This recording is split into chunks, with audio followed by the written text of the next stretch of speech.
I'll start out with a question myself. The context, the atmosphere, this is the time of the Enlightenment, so rationalism is very great. It's also the time of the Great Awakening. How do those two things fit together and shape what's going on? Okay. Right, and so for a long time, an older understanding of the Great Awakening and the Enlightenment would have been that they were at odds.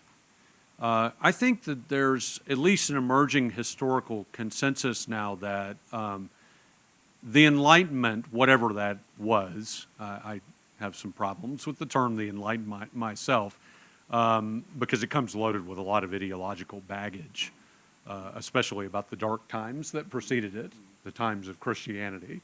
And so, but now I think we start to see people like Jonathan Edwards in particular as a figure of the Enlightenment, because he's contending with Newtonianism, and he's contending with John Locke, and he's saying that all these new developments in scientific and philosophical knowledge, they do not wreck Christianity. Instead, they support Christianity, and we can find our way in the midst of all these, even as the skeptics say this will bring down traditional Christianity and so forth. So if you're reacting to the Enlightenment, you're also an Enlightenment figure.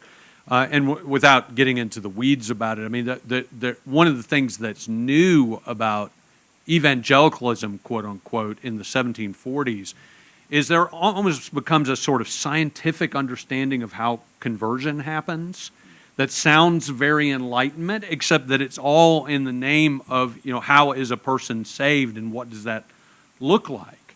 And so with the difference is that, with the Puritans, they would have thought, conversion is very long, drawn out, uncertain. You would never really say, I know I'm saved because I got saved on such and such a day. The Puritans wouldn't say things like that, where especially the Methodists, John Wesley and the Methodists, and George Whitefield is influenced by this. They think that there's almost a predictable sequence of how things will go, that you will recognize that pastors can take people through, and you will know when you're saved because you will have seen the what? The evidence, right? And evidence, I mean, that's one of the defining terms of the Enlightenment, is evidence and scientific inquiry. And so you can know when it happened. And so I think that there are obviously tensions in the radical Enlightenment. The French side of the Enlightenment tends to be much more anti-Christian, anti-clerical. The American side, the British side, much more friendly to Christianity. Scottish side for sure. John Witherspoon is sort of the great product of the Scottish Enlightenment. In America, who devout Christian man of the Enlightenment, Edwards is that way. So it's not nearly so much intention as we would have thought, say, 50 years ago. Questions from the floor? Stand up and we'll bring the mic to you. Janet?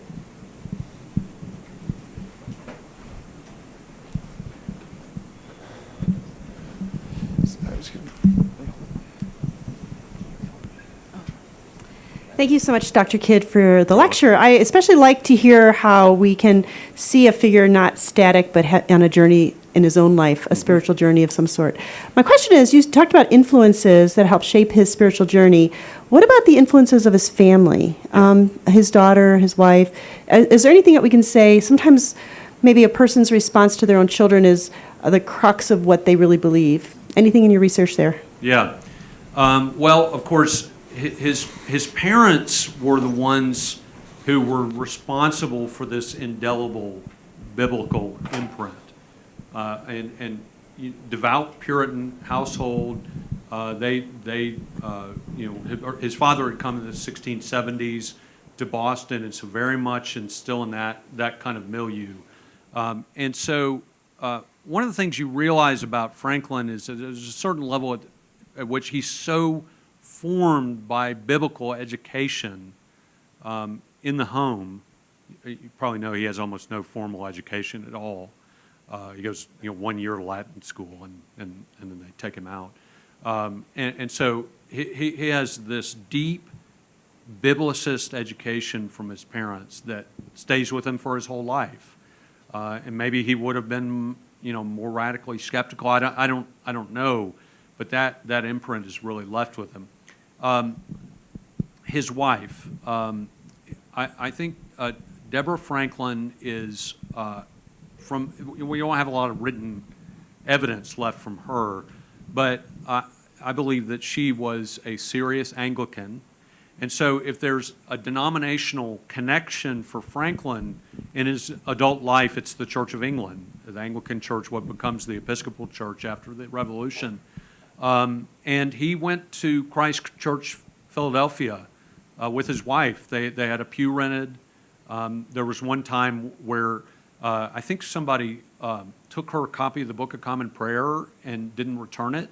So he advertised in the Pennsylvania Gazette, "Bring back my wife's, we will forgive you," and just put it back in the pew. And so, so he was there with her, I think, a lot of Sundays, sitting next to her. Now, the problem is that pretty much for the second half of Ben Franklin's life, he's in Europe, and his wife doesn't go with him. And one of the most problematic things about Franklin's story is that he knows that Deborah is very ill. She has a stroke on the eve of the Revolution, and for whatever reason, he won't go back. And he has opportunities to go back. So they're not in an overt way, but they're pretty well estranged by that point. And it's pretty, I hate to say this because, I admire Franklin, we admire Franklin, but he basically gets word of her death and then immediately leaves to go home. It's not his finest moment. And so I think once he's gone from Philadelphia, Deborah's influence is very much in the background. But Jane Meacom's influence remains much more present. And they have a very active correspondence. And he had a lot of siblings. He had siblings that died early and so forth, but they were pretty close in age. And for some reason, sometimes, you come from a big family and you have that one sibling. She's that sibling for him. And she's constantly talking to him about the Lord and, how we grew up, and you need to be faithful to what we were taught, and those kind of things. Just one example, when George Whitefield dies, he dies before Jane or Ben. They write back and forth to each other and talk about how sad they are that Whitefield's gone. That's one of the reasons, by the way, that that Ben Franklin's relationship with Whitefield is significant, is because he talks about it in private. He talks about it in letters that he doesn't ever expect people to see. And he says, I love Mr. Whitefield. He has more integrity than any person I've ever known. And they exchange, and they're just wonderful letters. Most of Jane's letters are lost because some knucklehead said, woman in the past, who cares? I'm thinking, could you just save it just because it's Ben Franklin's sister? I know you're contemptuous of women's history, but please just. But no, they throw all of Jane's letters away. So sometimes it's like playing telephone with people where you hear what Ben Franklin says to her. And it's really funny sometimes because you can tell she's been on his case. I just love it, And he'll say, I know we fought the last time we were together, but here's a present I'm sending you. I hope it makes it better. Can you imagine Ben Franklin saying this? But he really loved her, and they had a very, I think, sweet relationship, even though they knew they weren't on the same page. And he would, send her money because he was rich and she was poor, and, he'd look after her. Anyway. Let's take another one. Right here.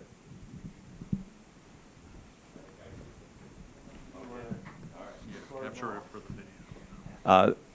Thank you. I was interested in your parallels between Franklin and Lincoln. Yeah. Lincoln, obviously, it seems like he was rebelling from the Puritan or Calvinistic lifestyle that his parents.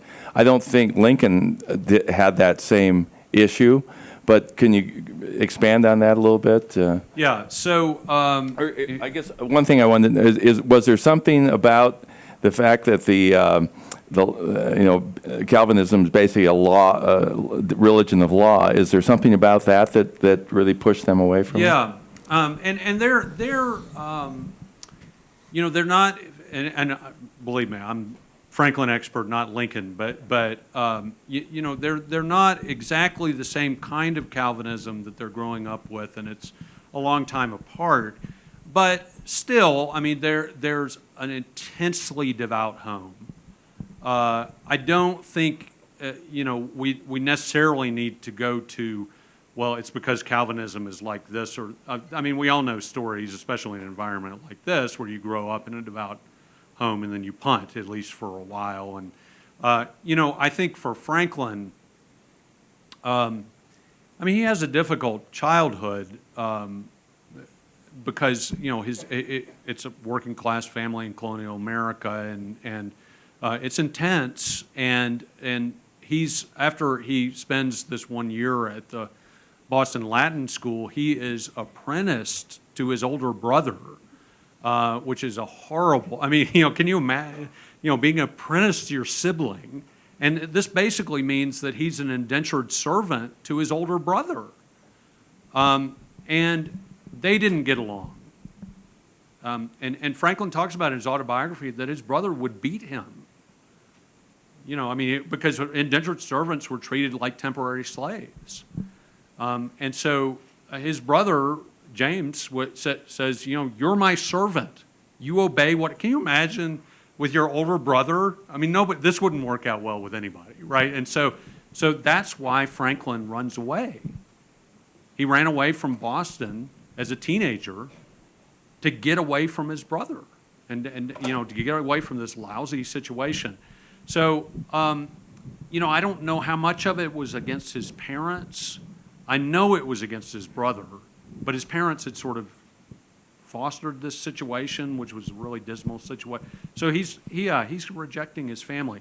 I get the sense with Lincoln that it's a little bit more of an intellectual thing, that he just started, he decided, I'm not going to be a farmer.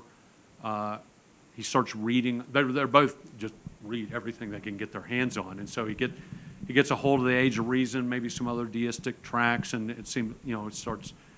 And this is another familiar story. As you grow up in a really intense Christian environment, maybe you haven't been introduced to some other perspectives, and you read it, and it's, all of a sudden, fireworks are going off, and you say, what do I believe now? I mean, this is sort of a classic American religious story, right? And I think that's some of what happened to Lincoln. I'm sure with Franklin, it's also tied up with, he's just the kind of guy that wants to sow his wild oats.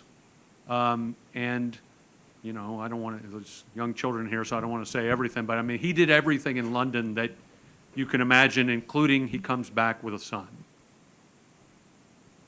which is very strange because all through American history, when you have unmarried parents, single parent is almost always the mom.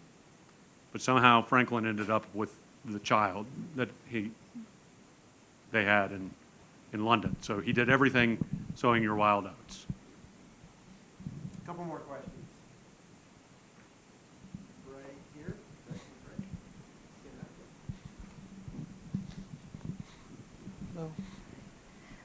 So I just have a question concerning your word choice. Yeah. So you referred to Franklin's beliefs as, I think, doctrineless, moralistic Christianity. Am I Yes, close there? very good. Okay, Thank you. so my question is, do you believe that the word Christianity is simply a religious word and could therefore indicate that there are many variations of the religion? It's not really an indicator of relationship. Or is Christianity a reference to an individual's commitment to the person of Jesus Christ, and therefore, I mean, if it's the first, I think the word choice is accurate. Christianity, he simply had a variation of that religion. If it's the second and it refers to a relationship, I'm curious why you chose that word. Yeah, that's a fantastic question. Thank you. And so I do not see personally Jefferson and Franklin's religion as true Christianity. I mean, if you want to know what I think. But they saw it as Christianity. Okay, so part of the reason I do it the way that I do is because I'm trying to explain how they saw what they were doing.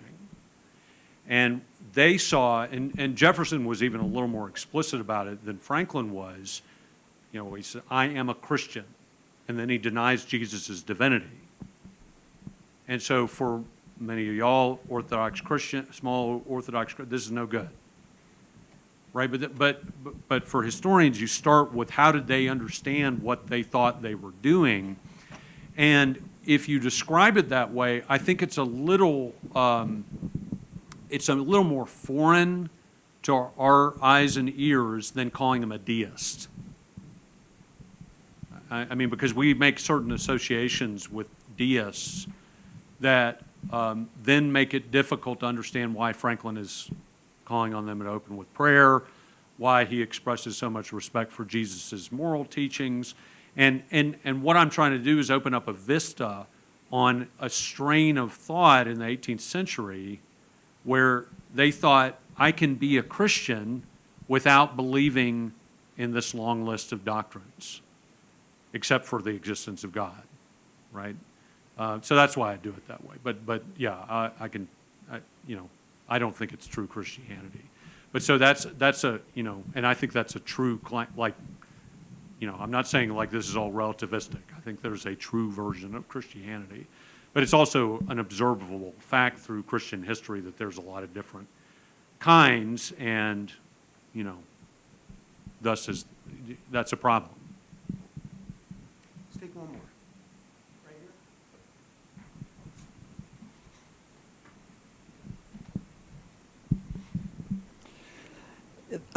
here.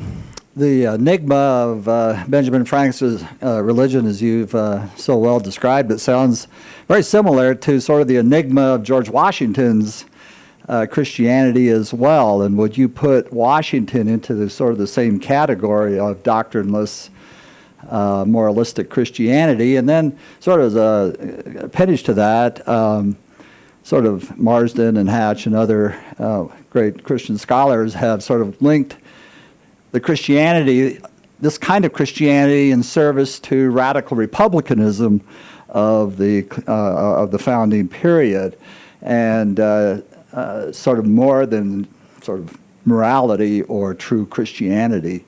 Do you see that as well? Yeah. Well, so with Washington, is more guarded about what he thinks. I mean, we don't have a letter from Washington like that letter to Styles, where he just says, "Let me just tell you, this is what I think about things."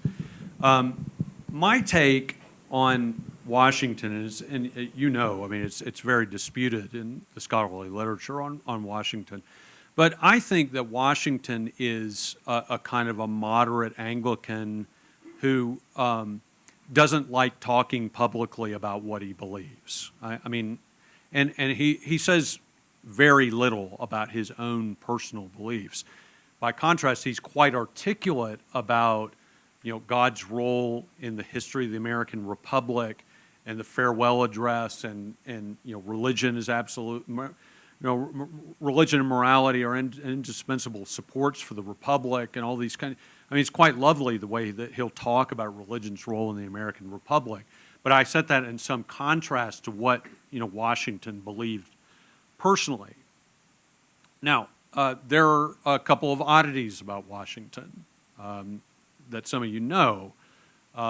Washington clearly had made a personal decision that he, in all of his vast correspondence, there's only maybe one or two direct references to Jesus Christ in his vast body of correspondence. It's clear to me that he made a personal decision that he was not going to ever name that name. Why? I don't know. Is it too sacred? Does it reflect some kind of skepticism? I don't know. We also know that Washington would not take communion. And he would go to church, and he would leave, when it was time to have communion, which was not an unheard of practice, but I think for somebody like Washington, that means something. What does it mean? Does it mean it's too sacred, I'm not sure, or is he skeptical about, I don't know. But there's oddities about Washington that he just never explains. But the idea is religion, and so the question about the republicanism, I mean, the connection there to me, and I think some of those historians, you mentioned Mark Knoll in particular, sees there being a strong tension between Republican political ideology, which is basically kind of the animating ideology of the revolution, and traditional Christianity. I don't see that tension. I mean, I know what Mark Knoll is talking about, and I love him, but I don't see that tension because it wasn't a tension for the people involved. I mean, so if you had been able to poll them, like, does Christianity sort of support what you're trying to do in the revolution, the creation of the American Republic? 100% yes, right? I mean, of course it does.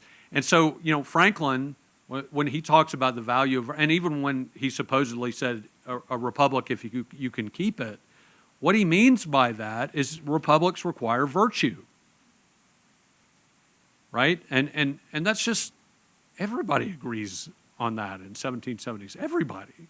I mean, Madison, kind of toys around with, well, I'm not sure people are going to be virtuous, which, right, okay, we know that. So could you have a republic that would still continue to function if people were given over to selfishness? But nobody would dispute the idea that it would be really good for the republic to have a virtuous people. And so then you say, okay, so where does virtue come from? From Christianity, and I mean, there's, because, virtually everybody living in America at the time is at least nominally Christian. And so it all works perfectly fine for them. I mean, I know that in Europe there are these heretics that were Republican theorists and all this sort of stuff, but in America there just wasn't that tension. So I see Christianity for the founding fathers as, and I'm not talking about their personal beliefs. That's another issue. But Christianity in a public sense fosters republicanism. Yeah, we had Pete Littleback here last year speaking on that very question on the faith of Washington, and I think the tape is still available on the CCU website. Well, anyway, we're so glad you took the time to be with us. Thank you. Can we thank Dr. Kidd for being here?